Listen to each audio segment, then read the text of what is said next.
जो पीएच होता है हमारा 7, पानी का न्यूट्रल पीएच होता है 7, तो 7 से बिलो कोई भी चीज़ जो है वो एसिडिक होती है और acidic environment always damages your enamel. तो अगर आप कोल्ड ड्रिंक पी रहे हैं और बहुत पी रहे हैं या डेली में पी रहे हैं तो वो अल्टीमेटली आप हर सिप आपका इनामल लेके जा रहा है। दांत से गन्ने को छीलते हैं या अखरोट तोड़ते हैं, तो वो करना चाहिए अपनी दांत की स्ट्रेंथ बढ़ाने के लिए। दांत की स्ट्रेंथ नहीं बढ़ती, ऐसे लोग करते हैं इसलिए क्या, क्योंकि वो खुद टेस्ट कर रहे होते हैं या दूसरों को दिखा रहे होते हैं। जैसे एक हैप्पीडेंट का ऐड आता था, उसमें वो कहते थे कि अगर आप इसको च्यू करोगे तो आपके जो टीथ हैं वो भी स्ट्रांग होंगे और वाइट दिखने शुरू होंगे। So like it's really work या ये मिथ है? हमें मैच्योरिटी आती है, समझदारी आती है, इसलिए इसका नाम पड़ गया अक्लदार या विजडम टूथ। ठीक है, अब आप उसको निकलवा दोगे, it has nothing to do with your wisdom, so don't worry.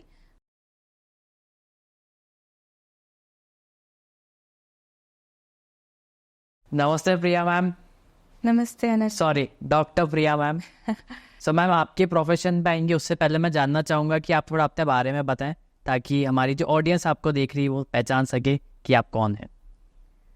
Hello everyone, मेरा नाम डॉक्टर प्रिया अग्रवाल है।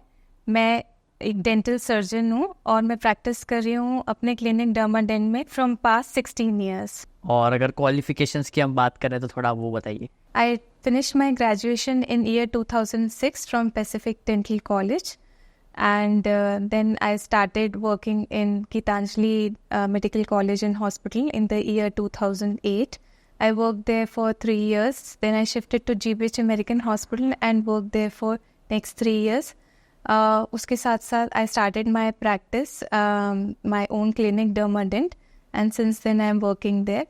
I'm a certified implantologist and cosmetic dental surgeon, and I'm a gold medalist in periodontology. So ma'am, अब हम आते हैं जो आपका core area है, डेट इज डेंटिस्ट वाला।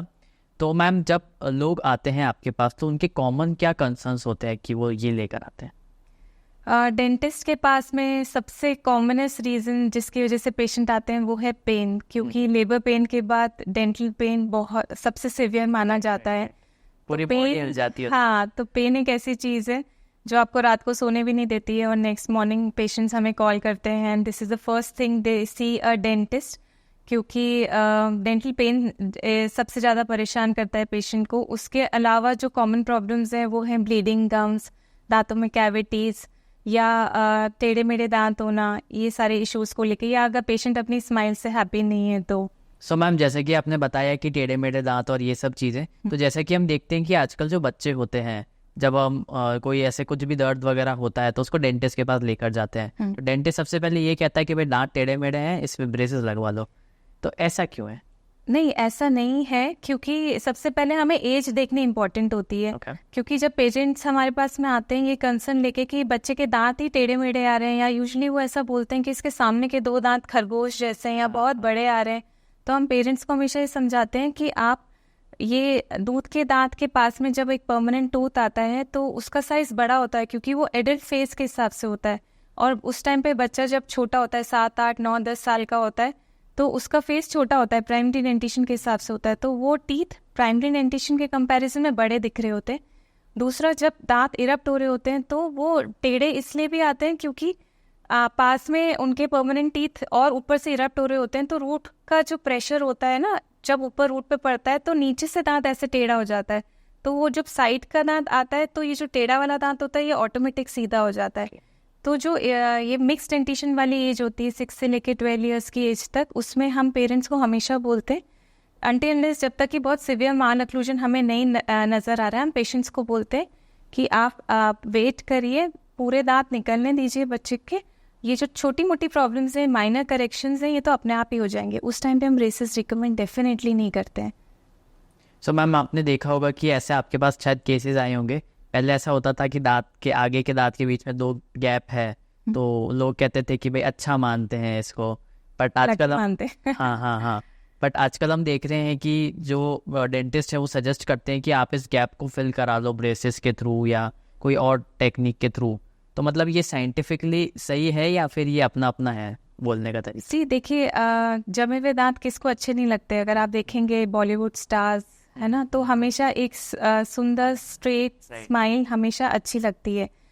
जो दांतों के बीच में गैप है, ऐसे बहुत सारे मिथ्स हैं डेंटिस्ट्री में या डेंटल अपने आर्किटेक्चर को लेके लोगों में कि टेढ़े मेढ़े दांत अच्छे लगते हैं या एक दांत कैनाइन टेढ़ा है तो वो लकी है या आप ज़्यादा सुंदर दिखते हो।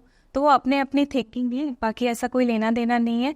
हमारा जो सजेशन रहता है इस तरह के करेक्शंस कराने का, वो बेसिकली फंक्शन की तरफ ज़्यादा रहता है। एस्थेटिक रीजन से हमारे पास पेशेंट्स खुद आते हैं, वो कहते हैं कि नहीं दांतों के बीच में स्पेस है तो हमें बंद करवानी है, हमारे टेढ़े मेढ़े दांत है तो ठीक कराना है। लेकिन हमारा प्राइमरी कंसर्न होता है function, even more than aesthetics, क्योंकि अगर आपके दांत के बीच में स्पेसिंग है तो आपकी स्पीच अफेक्ट होगी, स्लर्ड स्पीच आएगी। अगर आपके दांतों के बीच में स्पेसेस हैं तो वहाँ खाना फंसेगा, फूड डिपोजिशन होगा, दांतों में कैविटीज़ बनेंगी, ये सारी चीज़ें होती है। अगर दांतों के बीच में स्पेसेस हैं तो बच्चे हैबिट डेवलप कर लेते हैं, पेपर फंसा लेते हैं, पेन से लटका लेते हैं, है ना। तो ऑल दोज हैबिट्स उनकी वजह से और दांत खिसकेंगे, टेढ़े मेढ़े होंगे, कैविटीज़ होंगी। तो ये सब प्रॉब्लम्स की वजह से हम पेशेंट्स को सजेस्ट करते हैं कि आप इनको करेक्ट कराइए। करेक्शन के बहुत सारे ट्रीटमेंट ऑप्शंस हो सकते हैं, वो डिपेंड करता है कि माल ओक्लूजन जो है वो कितना सिवियर है। अगर मान लीजिए सामने के दो दांतों के बीच में बस थोड़ा सा स्पेस है, 0.5 mm, 1 mm, 1.5 mm, तो हम उनको फिलिंग लगा के इमीडिएटली क्लोज कर सकते हैं। थोड़ा इस दांत में लगाया, थोड़ा इस दांत में लगाया, दोनों को हल्का सा बड़ा किया ताकि बैलेंस रहे, है ना, क्योंकि एस्थेटिक्स को कॉम्प्रोमाइज़ नहीं कर सकते सामने के दांतों में। और इसी तरह से पीछे के दांतों में भी हम स्पेस क्लोज कर सकते हैं। हम टूथ मूवमेंट के थ्रू स्पेस क्लोज कर सकते हैं ब्रेसेस लगा के, हम वीनियर्स के थ्रू स्पेसेस क्लोज कर सकते हैं। तो ऑप्शंस हम देते हैं पेशेंट्स को depending on their requirement and need. अगर पेशेंट को ज़रूरत है एक कॉम्प्रिहेंसिव ट्रीटमेंट की जो कि रास्ता लंबा है लेकिन लॉन्ग टर्म पे सही है, तो मैं पेशेंट्स को हमेशा ये बोलती हूँ कि नहीं आप उस रास्ते जाओ, थोड़ा टाइम लगेगा बट अगर आपका नेचुरल डेंटिशन हम करेक्ट करेंगे तो वो बेटर होता है बजाय इसके कि हम कुछ आर्टिफिशियल लगाएं। और अगर सारे दांत ठीक हैं और माइनर स्पेसेस हैं तो उसको फिलिंग या वीनियस से हम करेक्ट कर सकते हैं। तो उस केस में जब ऑलरेडी पेशेंट की स्माइल स्ट्रेट है तब ब्रेसेस आउट ऑफ क्वेश्चन हो जाते हैं, तो उस केसेस में वीनियस प्ले करते हैं रोल। तो जैसा कि आपने बताया वीनियर्स का और ब्रेसेस का, तो हम देखते हैं कि अलग अलग टाइप में, जैसे डॉक्टर भी रिकमेंड करता है कि आपका बजट कम है तो आप ये वाले ब्रेसेस लगवा लो, तो मतलब क्या इम्पैक्ट पड़ता है महंगे और कम वाले में? मैं ये बोलूँगी कि आप समझिए कि दांत का हम टूथ मूवमेंट करके टूथ को रीपोजिशन कर रहे हैं, एक फेवरेबल पोजीशन में ले जा रहे हैं जहाँ पे पेशेंट की स्पीच और उसका खाने पीने जो जॉ का मूवमेंट है वो बेटर पोजीशन में आ जाए, ठीक है। तो उसके लिए हमें टूथ मूव करना है। अब टूथ मूव करने की मोडालिटीज़ हैं ब्रेसेस या अलाइनर्स, ठीक है। अल्टीमेटली हम टूथ मूव करके पेशेंट को ठीक कर रहे हैं। तो जो टूथ मूवमेंट है वो ब्रेसेस से होता है। अब ब्रेसेस में वेराइटीज़ आती हैं, जैसे मेटल ब्रेसेस आते हैं, एक्रिलिक आते हैं, सिरेमिक आते हैं, सेल्फ लाइगेटिंग सिस्टम्स आते हैं, या लिंगुअल ब्रेसेस जो पीछे की तरफ लगते हैं, सामने दिखाई नहीं देते। तो ये सारे सिस्टम्स हैं क्योंकि इनके बजट्स डिफरेंट हैं डेफिनेटली। तो पेशेंट अपने पॉकेट फ्रेंडली बजट को चूज़ कर सकता है या पेशेंट एस्थेटिक ऑप्शन चूज़ कर सकता है जिसमें ब्रेसेस कम नज़र आए। टूथ कलर अगर आप ब्रेसेस लेंगे तो आपको सिर्फ वायर नज़र आएगा, फोटोग्राफ्स में वो कम नज़र आएगा। सिरेमिक लेंगे तो वो चुभेगा कम मेटल के कंपैरिजन में। तो ये डिफरेंस होता है। ब्रेसेस अल्टीमेटली अगर आपके बार बार टूट नहीं रहे हैं तो आपका ट्रीटमेंट टाइम जो है वो जितना प्लान्ड है अकॉर्डिंगली होगा। अगर आप बार बार ब्रेसेस तोड़ के लाएंगे तो आपका ट्रीटमेंट ड्यूरेशन बढ़ जाता है। तो बहुत सारे फैक्टर्स होते हैं जो टाइम और कॉस्ट को डिसाइड करते हैं। उसके कंपैरिजन में अगर हम बात करें aligners are little different, tooth movement वो भी कर रहे हैं लेकिन they are very very comfortable option क्योंकि उसमें आपको हर महीने ब्रेसेस की तरह विजिट नहीं करना पड़ता है। इनविसालाइन की मैं बात करूँ तो it is one of the most established system in the entire world, जो एविडेंस बेस्ड है। उसमें आपको पूरा हम प्लान करके बता देते हैं कि इनफैक्ट आपको ये दिखा देते हैं कि ट्रीटमेंट के बाद आपके टूथ की फाइनल पोजीशन क्या होगी। Even before starting the treatment we scan the patient and we show them the thing what will happen and what to expect. उसके बाद आपके अलाइनर्स की मैन्युफैक्चरिंग होती है, उसके बाद आपका पूरा जो पैकेट होता है, बॉक्स होता है, वो आपको हैंड ओवर करते हैं, अटैचमेंट्स लगाते हैं मुंह में, और उसके बाद में आपको फ्रीक्वेंट फॉलोअप में रखते हैं ऐप के थ्रू में। तो उससे हम पेशेंट से कनेक्टेड रहते हैं और आपको विजिट करने की ज़रूरत नहीं पड़ती। जो हमारे ओवरसीज पेशेंट्स हैं वो साल में एक बार ही आ पाते हैं, तो they can not go for braces, तो उनके लिए इनविसालाइन इज बेटर चॉइस। तो ब्रेसेस लें या इनविसालाइन लें, वो डिपेंड करता है कि what you want to ride upon, ठीक है। आप स्कूटर पे राइड करना चाहते हैं, then also it will take you to the destination, but it will be a slower option with little bumps. ठीक है, if you are traveling in a car, it will take you faster and smoother and take you to the same place, but with very much more enhanced comfort, I would say. तो वाली चीज़ है. Plus pocket friendly option अगर आप ढूंढ रहे हैं तो never compare braces and aligners because both systems are different. See, braces में आप compare करोगे तो metal और ceramic compare करोगे, है ना. aligners में आप compare करोगे तो आप local system versus evidence based systems compare करोगे ऐसे. Then you have to decide the cost. आप 2 व्हीलर और 4 व्हीलर को कंपेयर नहीं कर सकते, वो वाली चीज़ है. सो मैम आजकल हम देखते हैं कि जो लोग हैं वो काफ़ी ज़्यादा कॉन्शियस हो गए हैं अपनी स्माइल को लेके, और आपने बताया कि लोगों को एक कंसर्न रहता है कि वो कैसे दिखेंगे और उस टाइप से. तो आपके पास सबसे वियर्डेस्ट रीज़न के साथ क्या आते हैं लोग कि हमको इस वजह से हमारी जो स्माइल है उसको चेंज करना है? अनंत जी, मैं कहना चाहूँगी कि कोई भी रीज़न या कोई भी कंप्लेन वियर्ड नहीं होती, क्योंकि वो पेशेंट के लिए बहुत इंपॉर्टेंट हो सकती है जिसे हम सोचते हैं, हमें लगता है कि वियर्ड है. एंड आई ऑलवेज थिंक कि पेशेंट इज़ ऑलवेज राइट. तो रीज़न पेशेंट्स के बहुत डिफरेंट हो सकते हैं. पेरेंट्स जो लेके आते हैं बच्चे they are not bothered about their looks, लेकिन पेरेंट्स लेके आते हैं क्योंकि parents are bothered in their cases, है ना. लेकिन जब बच्चे थोड़े से टीन्स में जाते हैं या अपने अर्ली 20s में होते हैं तो उनके जॉब को लेके, उनकी मैरिज को लेके कंसर्न रहते हैं, अपने लुक्स को लेके कंसर्न्स बढ़ जाते हैं क्योंकि they feel less confident about their smile. तो दे नीड करेक्शन. तो इसलिए पेशेंट्स आते हैं. When patients grow more older like in 30s, 35, 40s, तो जो एस्थेटिक रीजंस हैं उनके रहते हैं tooth coloured related, because age के साथ में एज आई टोल्ड यू कि इनामल जो होता है ना वो वीक होता जाता है या घिसता जाता है, तो जो डेंटिन है वो ज़्यादा रिफ्लेक्ट करती है, तो द टीथ बिकम डार्कर. तो उस केस में लोग हमारे पास आते हैं, they want more whiter teeth, so we give them option of bleaching, veneers again, है ना, for those concerns. So concerns are different at different age basically. So ma'am जैसा कि आपने बताया कि जो एनिमल है वो घिसना शुरू हो जाता है, आपने शायद कहीं ऐड में या ऐसे मैंने तो देखा है, जैसे एक हैप्पीडेंट का ऐड आता था तो उसमें वो कहते थे कि अगर आप इसको च्यू करोगे तो आपके जो टीथ हैं वो भी स्ट्रांग होंगे और वाइट दिखने शुरू होंगे. So like it's really work या ये मिथ है? सिर्फ च्युइंगम चबाने से तो टीथ वाइट नहीं हो सकते, और excessive use of chewing gum can actually damage your teeth as well as your musculature, supporting musculature, जो आपके चीफ की मसल्स हैं उसमें स्पैज्म क्रिएट कर सकते हैं. But if you are using chewing gum in moderation, कि ठीक है आपको 1-2 च्युइंगम खाने की हैबिट है, तो उस केस में आप खा सकते हैं, लेकिन what you have to choose is कि आपको अगेन ये देखना है कि वो शुगरी च्युइंगम ना हो. अगर उसमें ज़ाइलिटॉन नाम का कंटेंट जो होता है अगर वो है तो इट इज़ बेनिफिशियल, बट सिर्फ च्युइंगम खाने से teeth can not become stronger, certainly not. और जो वाइट वाली जो बात कर रहे हैं कि वाइट हो जाएंगे या उसका, अगर आप टबैको खाते हैं या आप किसी भी तरह से टबैको का कंजम्पशन कर रहे हैं, पान मसाला खा रहे हैं या आप स्मोक कर रहे हैं, तो इनिशियली क्या होता है, जो स्टेन्स होते हैं वो सुपरफिशियल होते हैं, धीरे धीरे जाके वो इंट्रिंसिक स्टेन्स में कन्वर्ट होते हैं, मतलब वो डीप पेनिट्रेट करने लगते हैं हमारे टीथ में.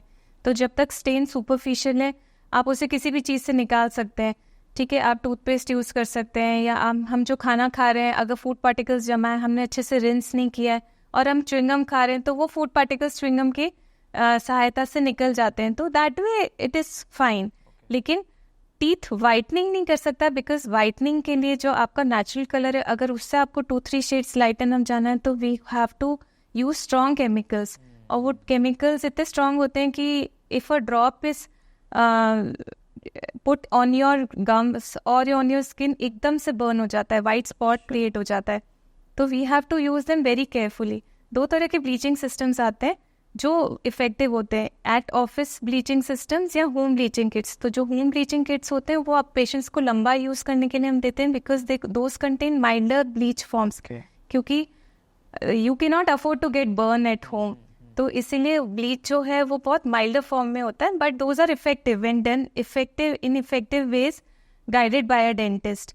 और एट ऑफिस ब्लीचेस जो होते हैं वो बहुत स्ट्रॉन्ग होते हैं. उसके अलावा कुछ भी chewing gums, whitening strips, whitening paste, आपके इंट्रिंसिक स्टेन्स को हटा नहीं सकते, ना आपके टीथ को वाइट कर सकते हैं। ओके, तो जैसा कि ऐसा मैंने तो देखा है, जैसे हमको कहते हैं कि अगर आप जो पेस्ट है उसको अगर आप यूज़ करोगे, जैसे कि वो जो जलता है अंदर जाके तो ज़्यादा असर दिखाता है, तो ऐसा होता है या ये भी? पेस्ट के जो इंग्रेडिएंट्स होते हैं वो बेसिकली या तो क्लेंजर्स होते हैं, क्लेंजर्स के साथ में स्टेबलाइजर्स डालते हैं, है ना, सोडिंग एजेंट्स डालते हैं और फ्लेवरिंग एजेंट्स डालते हैं, ठीक है।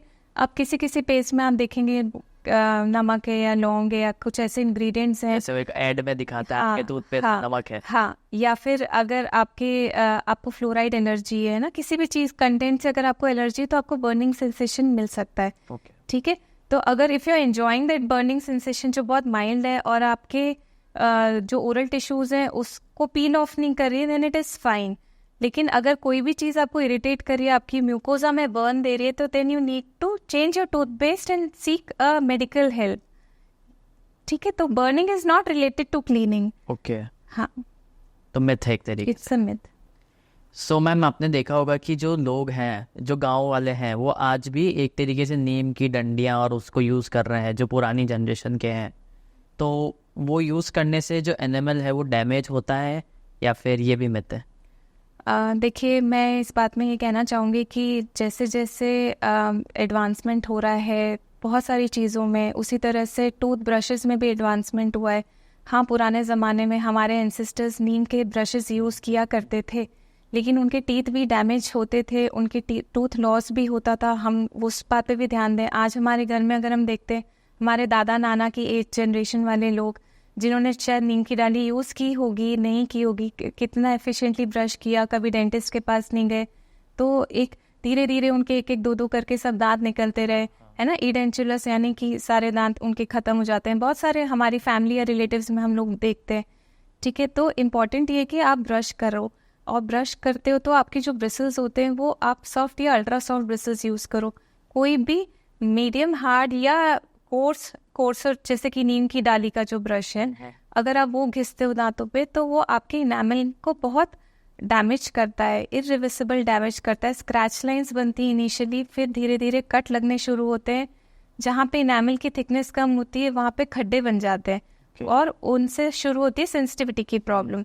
सेंसिटिविटी को आपने जैसे तैसे कंट्रोल कर लिया, काम चला लिया, आपने उनमें फिलिंग नहीं कराई, तो धीरे धीरे वो कट्स डीप हो जाते हैं और फिर किसी दिन बहुत शार्प और कंटिन्यूस पेन और इरिवर्सिबल डैमेज होना शुरू हो जाता है। देन आप जाते ही डेंटिस्ट के पास। तो मैं हमेशा रिकमेंड करती हूँ सॉफ्ट या अल्ट्रा सॉफ्ट ब्रशेस का ब्रश यूज़ करें, ब्रशिंग इफेक्टिव वे में करें ताकि आपकी गम्स और टीथ और टंग क्लीन हो सके। सिर्फ नीम की डाली चबाने से आई रियली डाउट कि कितनी एफिशिएंट क्लीनिंग हो पाती होगी। और अगर आप किसी भी वुडन स्टिक या उससे अगर आप ब्रश करें, कोर्स फाइबर से ब्रश करें, तो वो डेफिनेटली इनामल को डैमेज करेगी। और इनामल एक ऐसा टिश्यू है हमारी बॉडी में जो हार्डेस्ट सब्सटेंस है, ठीक है, वो भी घिस देता है वो ब्रश। तो आपको बहुत वाइजली चूज करना चाहिए अपना टूथब्रश, और अच्छे से, मतलब बहुत excessive brushing is also bad. तो 2 मिनट से ज़्यादा brushing is not recommended. Okay, तो जैसा कि आपने बताया कि 2 मिनट से ज़्यादा ब्रशिंग नहीं करनी है, तो एक आइडियल वे क्या होता है ब्रश करने का according to a dentist? Yes, ideal way मैं ये बोलूँगी कि आप पहले तो अपने टूथब्रश को सेलेक्ट करें। आपका जो टूथब्रश का साइज और शेप है वो आप अपनी रिक्वायरमेंट और अपने टीथ की एनाटमी के हिसाब से, शेप के हिसाब से ले सकते हैं, क्योंकि मार्केट में बहुत तरह के ब्रशेस आते हैं। फ्लैट ब्रशेस आते हैं, ब्रेसेस के लिए अलग आते हैं, ऑर्थो ब्रशेस बोलते हैं उनको, जिगजैग ब्रशेस आते हैं। जो भी आप ब्रश यूज़ करें, मेक श्योर कि वो आपके मुंह के हर कोने में पहुंच रहा है, लास्ट विजडम टूथ तक जा रहा है, ठीक है। समटाइम्स आई रिकमेंड कि आप छोटा ब्रश यूज़ कर लें, बेबी ब्रश यूज़ करें। आप कांच के सामने खड़े होकर ब्रश करें, आप एग्जामिन करें कि आपका जो ब्रश है वो हर जगह जाके एफिशिएंटली क्लीन कर रहा है। हम सामने से तो अच्छे से ब्रश कर लेते हैं, लेकिन most of the patients don't brush inside. जो बैक साइड होता है, गम्स के अंदर वाला एरिया, वहाँ पे आपको ब्रश करना है। ऊपर की तरफ, सब तरफ 360 डिग्री ब्रशिंग होनी चाहिए, तो उस तरह से ब्रश करना सबसे ज़्यादा इम्पोर्टेंट होता है। एक आपने देखा होगा एक इलेक्ट्रिक टूथब्रश वाला आजकल काफ़ी चल रहा है, तो यूज़ करना चाहिए? इलेक्ट्रिक टूथब्रशेस हम उनमें रिकमेंड करते हैं जो थोड़े से फिजिकली चैलेंज पेशेंट्स होते हैं, या फिर वो लोग जो नहीं समझ पा रहे हैं कि कितना प्रेशर यूज़ करना है। क्योंकि अगर आप देखेंगे तो कई पेशेंट्स कंप्लेन करते हैं, अगेन जो आपने पूछा सेंसिटिविटी की, तो जब हम एग्जामिन करते हैं तो उन्होंने अपने दांत काट लिए होते हैं। आप अपना अगर पुराना टूथब्रश देखेंगे तो उसके ब्रिसल्स ऐसे फ्लेयर्ड मिलेंगे आपको, यानी आप बहुत प्रेशर यूज़ कर रहे हो। ठीक है, तो अगर आप टूथब्रश को ऐसे होल्ड करके ऐसे ऐसे ब्रश कर रहे हो, you are putting lot of pressure. या कई बार स्पाउसेस आके बोलते हैं कि when the other half brushes, तो वो नेक्स्ट रूम तक आवाज आ रही है ना। इतनी जोर से ब्रश नहीं करना है, आपको दांत काटने नहीं है, आपको सिर्फ हल्के से खाना निकालना है। तो फेदर लाइक टच होना चाहिए। अगर आप वो हैबिट चेंज करना चाहते हैं तो मैं कई बार बोलती हूँ कि उसको पेन ग्रिप में ले लो। अच्छा, पाम ग्रिप की जगह पेन की तरह पकड़ लो, सो दैट यू नो कि कितना प्रेशर यूज करना है। तो बहुत हल्के से ब्रश करना है। और अगर फूड डिपॉजिट नहीं निकल रहा है, आपको पता है कि ये फूड डिपॉजिट है जो टाटर हो गया है, जो जमा हो गया है, अगर वो आप कितना भी ब्रश कर लो, कोई सा भी टूथपेस्ट यूज कर लो, टाटर नहीं निकलता ब्रशिंग से, तो उसके लिए आपको डेंटिस्ट के पास जाके अल्ट्रासोनिक क्लीनर से, स्केलर से आपको वो क्लीन कराना होगा। तो excessive brushing is always harmful. तो जैसा कि आपने टाटर की बात करी, जो जम जाता है, फिर डॉक्टर के पास ही जाके निकालना पड़ता है। तो जैसे एक वो वाटर का जो फ्लॉस वाला आता है, आजकल हम देख रहे हैं कि काफ़ी सारी चीज़ें ऐसी आ गई है, तो उससे कुछ नहीं हो सकता घर पे अगर अपन करना चाहें तो? आप खुद बोल रहे हैं वाटर फ्लॉसर, तो फ्लॉसर है वो बेसिकली फ्लॉस का काम कर रहा है, वो ब्रशिंग का काम नहीं कर रहा, वो ब्रशिंग का काम नहीं कर रहा। वाटर फ्लॉसर एक तरह से फ्लॉस का सब्सटीट्यूट है। आपने देखा होगा कि एक फ्लॉस आता है, थ्रेड होता है ना, वो मल्टी फिलामेंट थ्रेड होता है जो दांतों के बीच में उन एरियाज को क्लीन करता है जहाँ पे ब्रश नहीं जा रहा है। तो वहाँ पे क्लीनिंग के लिए अगर आप फ्लॉस से कंफर्टेबल नहीं है, आप सीख नहीं पा रहे हैं क्योंकि वो थोड़ा सा ट्रिकी होता है उसको यूज़ करना, हम एक्सप्लेन करते हैं अपने पेशेंट्स को कैसे यूज़ करना है।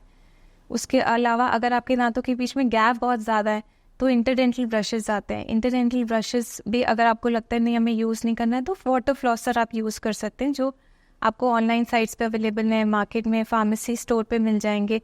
तो ब्रश का सब्सटीट्यूट नहीं है वाटर फ्लॉसर। वाटर फ्लॉसर उन एरियाज़ को बहुत अच्छे से क्लीन करता है जहाँ पे आपके इम्प्लांट्स होते हैं, ब्रिजेस होते हैं, जहाँ पे आप फ्लॉस नहीं ले जा सकते हो, ब्रिज के नीचे आप फ्लॉस नहीं ले जा सकते हो।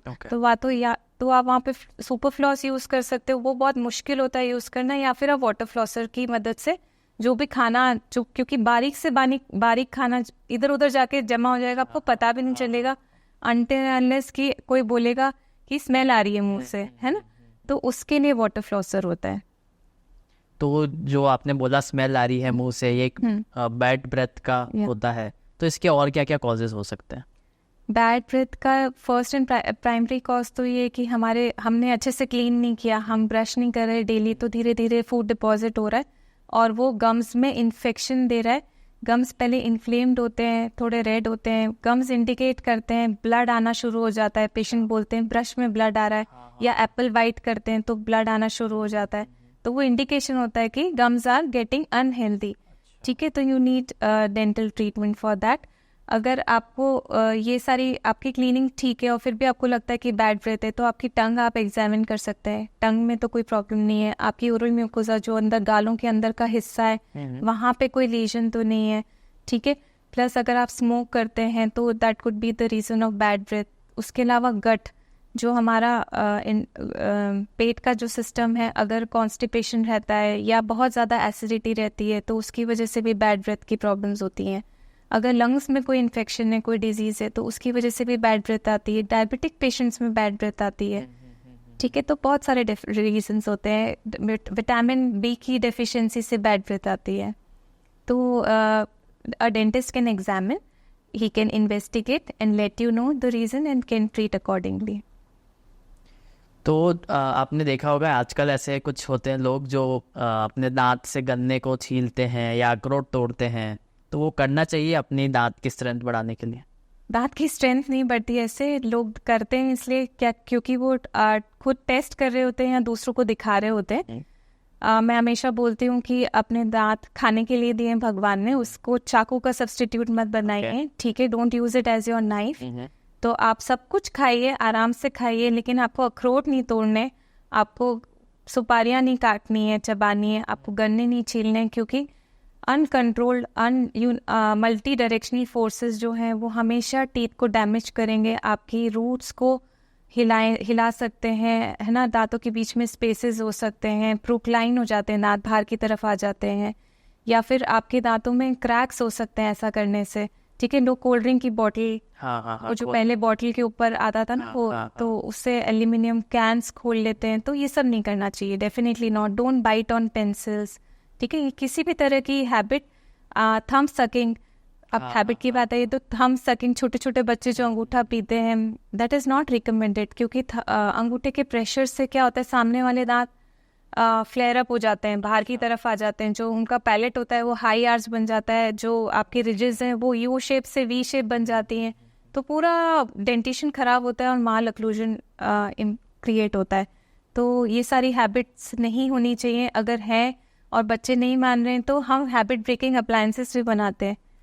हैबिट ब्रेकिंग अप्लायंसेस होते हैं जो हम मुंह में लगा देते हैं, फिक्स कर देते हैं उनको, क्योंकि जैसे बच्चे, पेरेंट्स आते हैं, बच्चे उनको पता है कि ये अंगूठा चूस रहा है, तो एक अप्लायंस होता है जो हमने ऊपर फिक्स कर दिया और उसमें से पीछे तार होता है। अब बच्चा अंगूठा डालेगा तो उसको वो तार चुभेगा, तो वो निकाल लेगा, तो हमने वो अप्लायंस 1 महीने के लिए लगा दिया, तो हैबिट ब्रेक हो जाती है तो हम निकाल देते हैं उसको। मतलब जैसे ब्रेसेस लगते हैं वैसे ही वो कुछ आप लगा देते हैं? हाँ, अच्छा, कुछ ऐसा आप समझ लीजिए। तो पीछे की तरफ ज़बान पे नहीं होता कि वो टंग पे कुछ? नहीं, टंग नीचे की तरफ है, वो ऊपर की तरफ लगता है, तो ऐसा नहीं होता। खाने पीने में थोड़ी डिफिकल्टी होती है, बच्चा थोड़ा समझदार है तो वो जल्दी समझ जाएगा, और अगर वो समझदारी की एज में नहीं है तो उसको डिस्कम्फर्ट समझा देगा कि अब मुझे ये नहीं करना है, क्योंकि जैसे मैं अंगूठा अंदर डालता हूँ और तो मुझे चुभता है, ऐसा।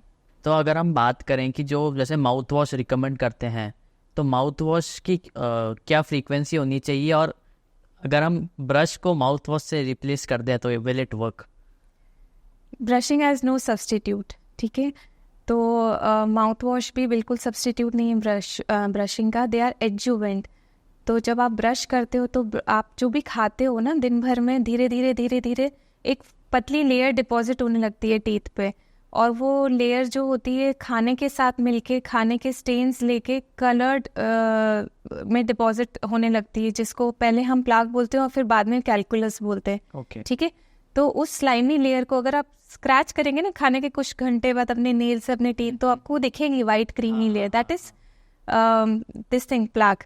ठीक है, तो उसको निकालने के लिए ब्रशिंग बहुत ज़्यादा ज़रूरी है। वो ब्रश से ही निकल सकती है, वो माउथ वॉश से भी नहीं जाएगी। ठीक है, माउथ वॉश प्लाक डिपोजिशन को डीले कर देता है, इसलिए माउथ वॉश इम्पॉर्टेंट होता है, लेकिन brushing is important. Finger brushing करते हैं कुछ लोग, ब्लड आने लग गया है तो हम उंगली पे स्विच कर रहे हैं, ऐसा बिल्कुल भी नहीं करना चाहिए, क्योंकि finger brushing doesn't help at all. हाँ, मतलब पहले हम देखते थे वो पाउडर फॉर्म में आता था तो उसको लोग घिसते थे, तो वो नहीं करना चाहिए। वो मैंने अगेन बताया आपको, जो टूथपेस्ट होता है ना, टूथपेस्ट में भी अलग अलग फॉर्मुलेशंस होते हैं, पाउडर होता है, पेस्ट फॉर्म होता है, जेल बेस्ड होते हैं, तो जितना कोर्स ग्रैन्यूल होगा वो आपकी एनामल को घिसेगा।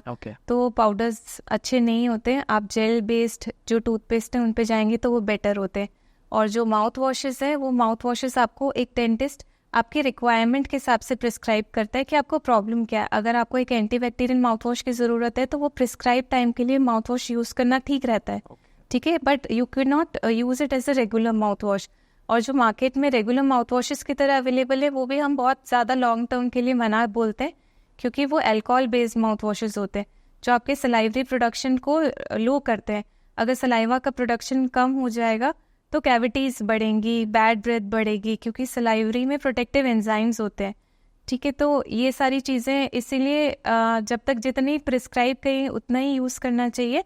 हाँ ठीक है, ओकेजनली आप कर सकते हो, इतना कोई हार्म नहीं हो जाएगा कि आपने 1-2 महीना एक्स्ट्रा कर लिया तो माउथ वॉशेस का।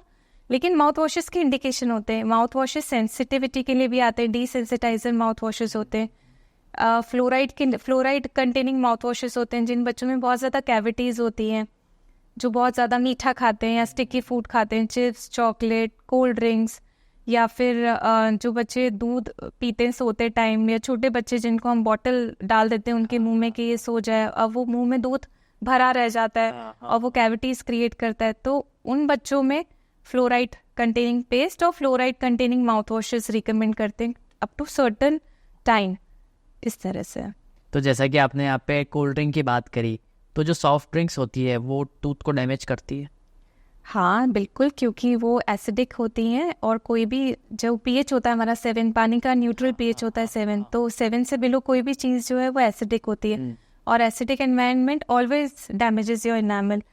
तो अगर आप कोल्ड ड्रिंक पी रहे हैं और बहुत पी रहे हैं या डेली में पी रहे हैं, तो वो अल्टीमेटली आप हर सिप आपका इनामल लेके जा रहा है। अच्छा, तो अगर आप पहली बात तो it is not good for health. Brush कर लिया या माउथ वॉश कर लिया और फिर पिया तो नहीं, उससे क्या होगा, आपने ब्रश किया, आपने अपने टीथ क्लीन कर लिए और उसके बाद आपने एक क्लीन इनामल का सरफेस दिया कि आप आराम से इनामल इरोड करके ले जाओ, तो it is not recommended. In fact cold drink consume करने के बाद में भी ब्रशिंग रिकमेंडेड नहीं है।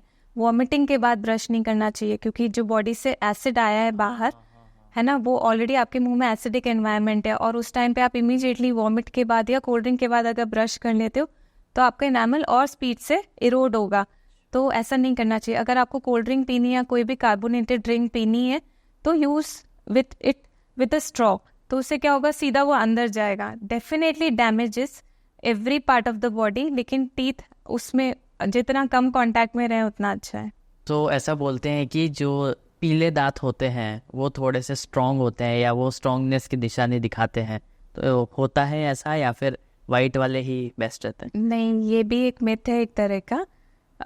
वो ये लोग वही बोलते होंगे जिनके पीले दांत ज़्यादा हैं। बेसिकली देखिए, टूथ का जो शेड होता है ना, वो इनामल की थिकनेस डिसाइड करती है। अच्छा, टूथ जो है हमारा, जो बाहर से हमें दिखता है वो इनामल से कवर्ड होता है।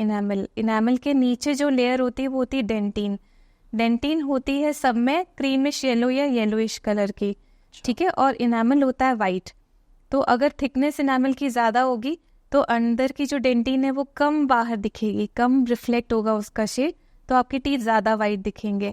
इंडियन पॉपुलेशन में ऐसा है कि हमारी जो इनामल की थिकनेस होती है वो कंपैरेटिवली कम होती है, इसलिए हमारे यहाँ पे यूजुअली क्रीमिश येलो शेड के आपको टीथ ज़्यादा दिखेंगे। दूसरा, हम हल्दी बहुत खाते हैं तो उस वजह से भी स्टेनिंग हो जाती है, तो वो भी एक रीज़न है कि हम उतना सुपर वाइट टीथ मेंटेन नहीं कर पाते in comparison to those countries जहाँ पे कैल्शियम रिच फूड ज़्यादा खाया जाता है, जहाँ पे जेनेटिकली इनामल की थिकनेस ज़्यादा होती है, जैसे अफ्रीकन्स, और जहाँ पे कॉन्डिमेंट्स और मसाले कम खाए जाते हैं। स्पाइसेस इंडिया में बहुत ज़्यादा खाते हैं हम, ठीक है। तो ये सारे फैक्टर्स जो होते हैं वो टीथ की कलर को डिसाइड करते हैं, और इनामल जो होता है वो टूथ की स्ट्रेंथ को डिसाइड करता है। तो जितना थिक इनामल होगा टूथ उतना स्ट्रांग होगा, तो अगर इनामल थिक होगा तो वो वाइट भी ज़्यादा होगा, वो स्ट्रांग भी ज़्यादा होगा। ओके। तो आजकल ऐसा देखने में आता है कि ऐसे चारकोल वाले टूथपेस्ट आ रहे हैं या फिर वो वाइटनिंग वाले जो आते हैं, तो उससे कुछ होता है या वो वीक करते हैं? देखिए, आपको हमेशा थोड़ा थोड़ा लेबल्स का आइडिया होना चाहिए कि कौन सा जो कंटेंट है वो क्या कर रहा है ना।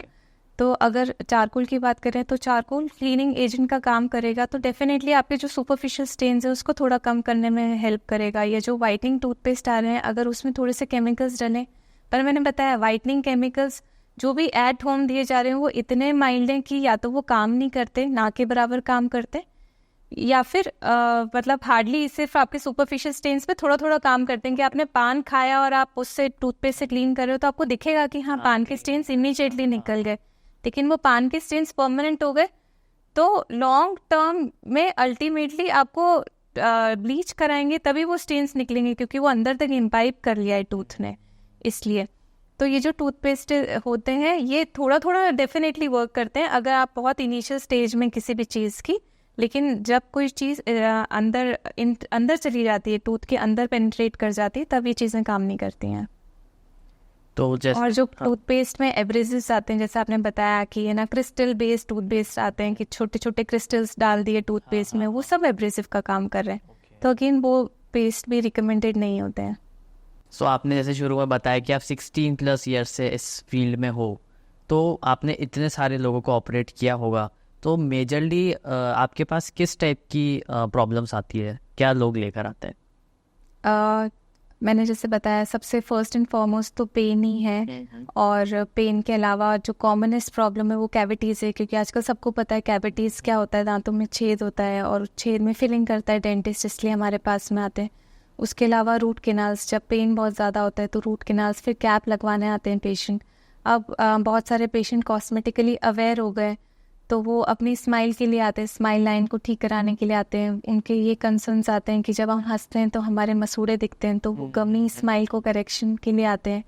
या कुछ पेशेंट्स ऐसे भी हैं जो अवेयर हैं कि हमारे गम्स पे पिगमेंटेशन है क्योंकि हम स्मोक करते हैं। हेवी स्मोकर्स जो होते हैं उनके गम्स डार्क हो जाते हैं, प्लस इंडियन पॉपुलेशन, क्योंकि यूजुअली हम ब्रिटिश कॉम्प्लेक्शन के लोग हैं, तो जो हमारे गम्स होते हैं वो थोड़े से पिगमेंटेड होते हैं, और अगर किसी की गमी स्माइल है तो वो पिगमेंट दिखता है तो वो अच्छा नहीं लगता है, तो उसके करेक्शन के लिए आते हैं हमारे पास में। ऑर्थो के लिए आते हैं ब्रेसेस या अलाइनर्स के लिए, टेढ़े मेढ़े दांतों के करेक्शन के लिए, स्पेसिंग के लिए, पीनियर्स के लिए, जो विजडम टूथ है वो परेशान कर रहा है तो उसको निकलवाने आते हैं। इम्प्लांट सर्जरीज के लिए आते हैं, क्योंकि हर कोई फिक्स दांत चाहता है आजकल, कोई बत्तीसी नहीं पहनना चाहता, डेंचर्स नहीं पहनना चाहता। Definitely it's an option, but it is not so comfortable. तो अगर आपकी बोन फेवरेबल है, अगर आपकी हेल्थ फेवरेबल है, सारे फैक्टर्स हमें देखने होते हैं, तो if you fit to go for surgery you can go for implant supported dentures, है ना, इम्प्लांट सपोर्टेड ब्रिजेस, जिसमें आपके जबड़े के अंदर स्क्रूज डाल दिए जाते हैं और जब वो हील हो जाते हैं तो उनके ऊपर फिक्स दांत दे देते हैं, तो आप अपने नेचुरल टीथ की तरह उनसे खा सकते हैं, सब कुछ खा सकते हैं, चने भी चबा सकते हैं। तो that is a very good option which has come up. So जैसे कि हमने शुरू में बात करी थी, तो आपने सेंसिटिविटी का बताया था, तो हम अक्सर देखते हैं कि आजकल जो एक नई प्रॉब्लम आई है, तो सेंसिटिविटी वाली जो है कुछ साल पहले तक नहीं थी, तो ये क्या टीवी एड्स और इसकी वजह से आई है या लोग अवेयर होना चाहिए? नहीं, सेंसिटिविटी बेसिकली हमारे फूड हैबिट्स की वजह से बढ़ी है। मैंने आपको बताया कि सेंसिटिविटी हम खुद सेल्फ इन्फ्लिक्टेड होती है, टूथब्रश इंजरी से सेंसिटिविटी हो सकती है, बहुत सारे कारण होते हैं। कैविटी हुई तो वो पहले सेंसिटिविटी की स्टेज में जाएगी, फिर वो पेन की स्टेज में जाएगी, तो वो उस कारण हो सकता है। सेंसिटिविटी अगर आपके गम्स रिसीड कर रहे हैं तो रूट एक्सपोजर से सेंसिटिविटी हो सकती है। अगर आपको एसिडिटी है ना, या कोई गट का इशू है, तो अगर एसिड आता है मुंह में बार बार तो उसके इरोजन्स की वजह से सेंसिटिविटी हो सकती है। तो सेंसिटिविटी का कारण ढूंढ के उसका निवारण करते हैं हम। अगर आपको चोट लग गई, कहीं बॉल लग गई, बच्चे का सिर हिट हो गया, दांत में टूट गया, बच्चे खेलते हैं, टेबल से चोट लग गई, गिर गए नीचे, है ना, तो दांत टूट जाते हैं, क्रैक्स लग जाते हैं उनमें, तो उसकी वजह से सेंसिटिविटी हो सकती है। तो वो सब चीज़ें रिपेयर कर सकते हैं और सेंसिटिविटी को ट्रीट कर सकते हैं। और जो सेंसिटिविटी वाले जो टूथपेस्ट आते हैं वो इफ़ेक्टिव होते हैं? सेंसिटिविटी के जो टूथपेस्ट होते हैं वो बेसिकली 2 कैटेगरीज के होते हैं। जो डिसेंसिटाइजर्स होते हैं जिनमें पोटेशियम नाइट्रेट होता है, वो आपके जो नर्व्स हैं जो टूथ के अंदर आ रही हैं, पल्प जो थर्ड चैम्बर होता है अंदर ही अंदर का, जहाँ पे ब्लड सप्लाई और नर्व सप्लाई हो रही है, उसके एक्सटेंशंस आते हैं डेंटिन में। ठीक है, डेंटिन जो सेकेंड लेयर मैंने बताई थी आपको। तो अब क्या, जैसे एनामल घिस गया या फ्रैक्चर हो गया एनामल और डेंटिन एक्सपोज हो गई, तो टिब्यूल्स एक्सपोज हो गए, उसके अंदर नर्व पड़ी हुई है। ठीक है, हमने कुछ खाया ठंडा या एसी की ठंडी हवा से भी या आइसक्रीम से एक शार्प पेन उठा, ठीक है, क्योंकि वो नर्व्स ने सेंसेशंस पास किए ब्रेन तक, तो वो सेंसिटिविटी को नम करने के लिए, डीपोलराइज करने के लिए नर्व को पोटेशियम नाइट्रेट कंटेनिंग टूथपेस्ट काम में लिए जाते हैं। और परमानेंट सेंसिटिविटी को ब्लॉक करने के लिए उन ओपन ट्यूब्यूल्स को सील करना होता है। तो it's a long term process, ऐसा नहीं होता एक दिन आपने टूथपेस्ट यूज़ किया और हाँ सेंसिटिविटी ठीक हो गई। आपको वो कुछ वीक्स यूज़ करने के लिए बोला जाता है, तो जिससे धीरे धीरे धीरे धीरे रिपेयर होता है। तो रिपेयरिंग टूथपेस्ट भी आते हैं। तो इम्पॉर्टेंट ये है कि आपका रीज़न सेंसिटिविटी का, gravity of sensitivity accordingly dentist आपको प्रिस्क्राइब करते हैं। And the most important thing is how to use a toothpaste. ठीक है, आप टूथपेस्ट को 2 मिनट ब्रश करके कुल्ला करके निकाल रहे हैं, दवाई ने तो काम ही नहीं किया, में रहने ही नहीं दिया आपने। ठीक है, तो आप क्या करोगे, आप टूथपेस्ट को फिंगर टिप पे लोगे, उसे क्रीम की तरह लगा लीजिए टीथ पे मालिश करके और छोड़ दीजिए वहाँ पे 20-25 मिनट्स एटलीस्ट। ठीक है, तब वो पेस्ट काम करेगा, चाहे वो डीपोलराइज करे नर्व को, चाहे वो रिपेयर करे, है ना, give it time to repair the teeth, तब वो काम करेगा। उसके बाद आप सेम टूथ पेस्ट को ब्रश पे लेके 2-3 मिनट्स के लिए हल्के हाथ से ब्रश कर लीजिए और फिर कुल्ला कर लीजिए। और इसकी फ्रीक्वेंसी क्या रहनी चाहिए ब्रशिंग की? 2 to 3 मिनट, 3 भी ज़्यादा हो गए। नहीं, पेस्ट की जो सेंसिटिविटी वाला पेस्ट हम यूज, वो डिपेंड करता है अगेन कि कितनी सिवियर आपको सेंसिटिविटी, अकॉर्डिंगली हम प्रिस्क्राइब करते हैं। तो it can be used for weeks and weeks together, usually doesn't harm. ठीक है, पहले हम अगर बहुत एक्यूट सेंसिटिविटी बहुत ज़्यादा हो रही है तो हम पहले डीपोलराइजिंग टूथपेस्ट पे डालते हैं पेशेंट को, एक बार वो थोड़ी सी कंट्रोल हो जाती है उसके बाद हम रिपेयरिंग पे डालते हैं। ऐसा वो जो रिपेयरिंग पेस्ट होते हैं उनको हम काफ़ी महीनों तक करा के और फिर धीरे धीरे वो भी विड्रॉ कर लेते हैं अगर सेंसिटिविटी ठीक हो गई है तो, along with along with the requirements of your dental treatment की अगर कहीं कोई छेद हो गया है, कहीं कुछ सील करना है अपने को, तो वो सारी चीज़ें भी अलॉन्ग विद द टूथपेस्ट आपको करवानी पड़ेंगी, तब अच्छा कंट्रोल आता है। ओके, तो अब हम बात करते हैं थोड़ा सा आपके वापस करियर के ऊपर कि आप इतने 16 ईयर्स से आप इस फील्ड में हो, तो अगर हम बात करें रिटर्न ऑन इन्वेस्टमेंट की ऑन अ डेंटिस्ट, तो उसका क्या सीन है? आई वुड से इट्स अ गुड प्रोफेशन। अगर जो भी इस पॉडकास्ट को देख रहे हैं young inspiring dentist, definitely it's a good branch, आपको इस पे जाना चाहिए। You can study good for 4 to 5 years, do your graduation if you are interested, you can do certified courses or you can do your specialization in various fields and then you can start your own practice. ठीक है, there is a good ROI in dentistry certainly, but yes, it takes time in India and work pays off when you are consistent and good enough, because things take time to build up, or once you build your practice then patient flows in. सो मेरा last question है ये, आपने देखा होगा कि एक वो होता है कि विजडम टूथ वाला जो चीज़ है, तो कई डॉक्टर्स कहते हैं कि इसको ऑपरेट करवा लो, लेकिन लोग कहते हैं कि ये निकाल दोगे तो फिर अक्ल चली जाएगी, तो आपका इस पर क्या ठीक है? देखिए, हर टीथ का एक इरप्शन टाइम होता है ना। मैंने आपको बताया कि 6 महीने का जब बच्चा होता है तो पहला दांत निकलता है, तो 6 से लेके 2 साल की उम्र तक दूध के दांत आ जाते हैं सारे 20 दांत। ठीक है, उसके बाद 6 साल का जब बच्चा होता है, +- 6 मंथ्स आप मान लीजिए हर एज में, तो परमानेंट टीथ का इरप्शन शुरू होता है। तो 6 साल से लेके 12 साल +- 6 मंथ्स आपके परमानेंट टीथ इरप्ट होते हैं, धीरे धीरे एक निकलेगा, एक दूध का दांत गिरेगा, ऐसे चलता है, मिक्स डेंटिशन स्टेज चलती है। तो 12-13 ईयर्स के बाद में यूजुअली परमानेंट टीथ होते हैं माउथ में, सेकेंड मोलर्स तक। ठीक है, जो थर्ड मोलर होता है उसका इरप्शन एज होता है 17 से लेके 25 ईयर्स तक। ठीक है, तो उसका इरप्शन टाइम ही वो है, किसी के 17 साल में शुरू होंगे, किसी के 20 में, किसी के 24 में, तो 17 से लेके 25 तक वो बहुत एक बड़ी ओपन विंडो है विजडम टूथ के लिए। बट उस टाइम पे क्योंकि हम में मेच्योरिटी आती है, समझदारी आती है, इसलिए इसका नाम पड़ गया अक्लदाड़ या विजडम टूथ। ठीक है, अब आप उसको निकलवा दोगे, it has nothing to do with your wisdom, so don't worry. और ऐसा नहीं है कि अक्लदाड़ आई है तो निकलवानी है, अगर वो परेशान नहीं कर रही है, अगर पेन नहीं कर रही है तो क्यों निकलवाना। अगर आपका जॉ साइज बड़ा है, वो कब कब में निकल जाएगी आपको पता भी नहीं चलेगा। लेकिन अगर आपका जॉ साइज छोटा है और विजडम टूथ आने में दिक्कत कर रहा है, पेन कर रहा है, तो हो सकता है उसका एंगल गलत हो, वो टेढ़ा पड़ा हुआ हो, वो टेढ़ा निकल रहा हो, आगे वाले दांत को प्रेशर दे रहा हो, है ना, मसूड़े उसके ऊपर फूल गए हो, इन्फेक्शन हो रहा हो, ऊपर वाला दांत जो है नीचे क्रश कर रहा हो मसूड़े को, बहुत सारे कारण होते हैं। उस केस में उसका रीज़न हम देखते हैं, एक्सरे से एग्जामिन करते हैं, टूथ का एंगल देखते हैं, अगर ज़रूरी होता है तो निकालते हैं, अगर एंगल ठीक है, सिर्फ इंटरफेरेंस से बोनी या सॉफ्ट टिश्यू इंटरफेरेंस, तो उसको हटाते विजडम टूथ को बचा लेते हैं। अगर हम पहले देखें तो जो डेंटिस्ट और ये जो वो चीज़ें होती थी, ये इतनी मतलब लोगों की नज़र में और वो नहीं आती थी, बट आजकल सब कुछ बहुत ज़्यादा हो चुका है लोगों को कि भाई हमको डेंटिस्ट के पास जाना है और ये सब चीज़ें करनी है।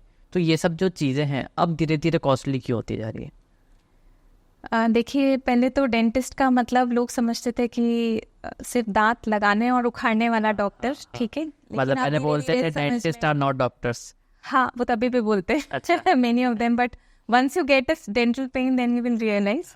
ठीक है, सेकेंडली आई ऑलवेज से कि आप जो भी डेंटल ट्रीटमेंट आजकल इतने सारे आ गए हैं, वो इसीलिए क्योंकि अवेयरनेस बढ़ गई है। सर्टनली एड्स कह लीजिए या सेल्फ अवेयरनेस क्योंकि बढ़ गई है, तो लोगों को अच्छा दिखना होता है, तो ओरल हेल्थ भी बहुत इंपॉर्टेंट रोल प्ले करती है उसमें, क्योंकि जो आपका फेस का एक बहुत इंपॉर्टेंट पार्ट होता है आपका माउथ और आपकी स्माइल, तो इसलिए भी अवेयरनेस बढ़ गई है। तो ट्रीटमेंट ऑप्शंस बहुत ज़्यादा बढ़ गए हैं। पहले आप डेंटिस्ट के पास जाते थे, सिर्फ दांत निकालना है, और दांत नहीं है तो दांत लगवाना है। ठीक है, इसके अलावा आप थर्ड रीज़न के लिए डेंटिस्ट के पास नहीं जाते थे।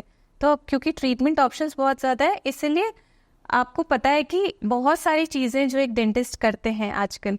कॉस्ट की जहाँ तक मैं बात बोलूँगी, dentistry is not at all costly, specially in India. India में बहुत चीप रेट्स में आपको, I would say very very subsidized rates में आपको कहीं पे भी डेंटल ट्रीटमेंट मिलेगा in India as comparison in comparison to western countries. क्योंकि नंबर ऑफ डेंटिस्ट हमारे यहाँ पे they are pretty good, they are approachable, and जो क्वालिटी ऑफ ट्रीटमेंट है वो डिसाइड करती है कॉस्ट को। ठीक है, तो जो आप मटेरियल्स यूज़ करते हो, अगर आप बहुत अच्छे मटेरियल यूज़ कर रहे हो, इंटरनेशनल स्टैंडर्ड की यूज़ कर रहे हो, so certainly it comes with a price. So always don't look for cheap options, I would say look for options which are value for money, क्योंकि अगर आप अच्छे चीज़ में इन्वेस्ट कर रहे हो, आप अपनी हेल्थ में इन्वेस्ट कर रहे हो, दैट विल लास्ट लॉन्गर। अगर आप कोई फिलिंग कराते हो जो हर 6 महीने में निकलती है, वो ज़्यादा अच्छी है सस्ती फिलिंग, या एक फिलिंग कराते हो जो सालों चलती है और थोड़ी सी प्राइसी है उस फर्स्ट फिलिंग के कंपैरिजन में। तो always look for value for money. एक तो ये, दूसरा ये इग्नोरेंस है ना। डेंटल ट्रीटमेंट्स एक्सपेंसिव नहीं होते, हमारी इग्नोरेंस उससे एक्सपेंसिव बना देती है, क्योंकि हमने क्लीनिंग नहीं कराई इसलिए हमारे दांत ढीले पड़े, या दांतों में कैविटीज शुरू हुई, हमने फिर फिलिंग नहीं कराई तो हम रूट कैनाल पे पहुंचे। रूट कैनाल ज़्यादा कॉस्टली फिलिंग से, रूट कैनाल नहीं कराया तो अब हमारे दांत निकलेंगे, दांत निकलवाएंगे तो दांत लगाने पड़ेंगे, तो वो और ज़्यादा कॉस्टली है। आप ब्रिज बनाओगे या इम्प्लांट लगाओगे, तो that way the prices scale up because you are ignorant in your initial stage. तो अगर आप अपने दांतों का अच्छे से ख्याल रखेंगे तो 100 साल की उम्र तक आपके दांत बिल्कुल अच्छे बने रहेंगे। जैसा कि हम देखते हैं ना, जो पुराने ऐसे कंकाल और वो निकलते हैं तो उनके दांत होते हैं वो बहुत ही वहीं पे रहते हैं उसी जगह क्योंकि डेंटल टिश्यूज बहुत आराम से गलते नहीं है। मैंने बताया एनामल क्योंकि बहुत हार्डेस्ट सब्सटेंस होता है, बोन से भी ज़्यादा स्ट्रॉन्ग होता है, तो जैसे बोन्स प्रिजर्व हो जाते हैं वैसे टीथ प्रिजर्व हो जाते हैं। बट आजकल देखने में आता है कि टूट जाते हैं अंदर ही, ऐसा क्यों? वो तो टूटने का, हेल्दी टूथ कभी भी नहीं टूटेगा। ठीक है, आपने अगर कुछ खाया, आपने कोई कड़क चीज़ खाई, आलमंड में बाइट किया और एक टूथ क्रैक हो गया, तो वो क्रैक होने का रीज़न होगा कि वो पहले से कहीं ना कहीं वीक हो रहा होगा, कोई कैविटी होगी जो हिडन होगी, है ना, जिसकी वजह से क्रैक हुआ। एक हेल्दी साउंड टूथ एकदम से नहीं टूटता बिना किसी रीज़न के, अनटिल एंड अनलेस इम्पैक्ट बहुत हैवी है, जैसे कि कोई बहुत बड़ी बॉल आके लगी या आपका एक्सीडेंट हो गया, आप गिर गए रोड पे, तो इम्पैक्ट जो है, ब्लो जो है वो बहुत हार्ड होना चाहिए, तो डेंटल टिश्यूज डिस्ट्रॉय होते। बाकी फॉर्मेशन तो वही है जो आज से हज़ारों साल पहले थी, वही फॉर्मेशन आज भी दे रहे हैं भगवान, वैसे ही बना रहे हैं दांतों को। ठीक है, हम अपने खान पान की हैबिट से उसे वीक करते जा रहे हैं बस। So ma'am, as we are on the words of wrapping up this show, मैं चाहूँगा कि आप 3 एडवाइसेस दो that people should follow being a dentist. First and foremost is value your teeth, because if you lose your teeth, you will start valuing it very late. Once you lose your teeth, you will come to know its value. So it is very important to take good care of your teeth. So brush regularly, visit your dentist regularly. Every 6 months is good enough. And secondly, अगर कोई भी issue है, कोई भी dental related problem है, don't go with the myths. Take a good opinion. ठीक है, listen to the doctor, because they are trained to treat and to advise.